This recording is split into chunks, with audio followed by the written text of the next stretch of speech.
On the line is Professor Jannie Rossouw, head of the School of Economics at Wits. Thank you for being with us, Prof. So last year you estimated 50 billion rand. It's a big figure. Do you stand by it? Good evening, Francis. An estimate of 50 billion rand a year ago must of course be adjusted for inflation and specifically education inflation over the ensuing period. So we might now be pushing 60 billion rand. Some other research has shown a slightly lower figure at 40 billion rand. Nevertheless, we are talking big figures. Yeah, 40 to 60 are still a big figure, like you say. And let's remember that there's huge alarm in South Africa right now about the tax hole, the gap between the revenue coming in and what government is having to spend, which is about 50 billion. So we're looking at doubling that, basically. Yes, indeed. The revenue shortfall for this year is estimated at 50.8 billion rands. So we are really talking very, very serious money here. And a funding plan must take cognizance also of the other expenditure needs of the government. Do you believe that we cannot afford this? I'm of the opinion that we cannot afford it in an environment of low or no economic growth. If we had a president that understood the economy, understood economics, understood how a country works, and we had a growth rate of 3 or 4 or 5% per year, we would have been able to afford it over a period of time. But the current Zuma administration has no idea how to turn this economy around, and in the midst of low economic growth, it's unaffordable. Professor, what about the students who desperately want this and who could then go on to become very efficient members of the economy? Education is something that in the long term helps boost growth.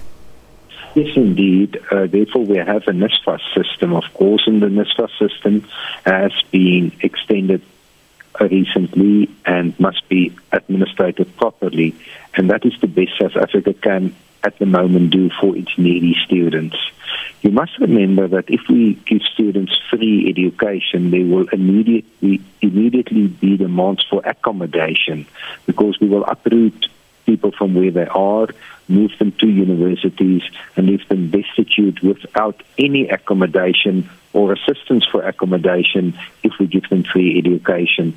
So we need to look at this holistically. All right, finally, you've spoken about something which sounds very serious, a fiscal cliff. Can you explain it for us very briefly and simply, and explain if this free education could make it more likely that we could fall off that cliff? Now, the fiscal cliff is a point that was calculated by the Fiscal Cliff Study Group, comprising myself and Fanny Hubert and Adele Breitenbach of the Economics Department of UNISA, where we worked out the pressures on the revenue of the government emanating from, at that time, civil service remuneration and social grant payments. In the meantime, the government interest burden has increased substantially, so much so that civil service remuneration, interest payments and social grants account for 72% of government revenue. And our theory of the fiscal cliff is the point where these items will absorb all government revenue. So if the government can seriously get the compensation bill under control and get its employment numbers under control, there might be scope for free education. So it's basically a point where so much money is going on social grants and things like that, that there's just no money left over even for infrastructure development, for things like that grow the economy. Yes, you are quite right. And therefore we need a much better understanding of the government's compensation bill and what are the main cost drivers in that compensation bill. All right, so huge concern about the wages that are being paid to government officials across various departments, and not a good picture, saying that we cannot afford free education. That was Jannie Rossouw from Wits University, formerly from the Reserve Bank.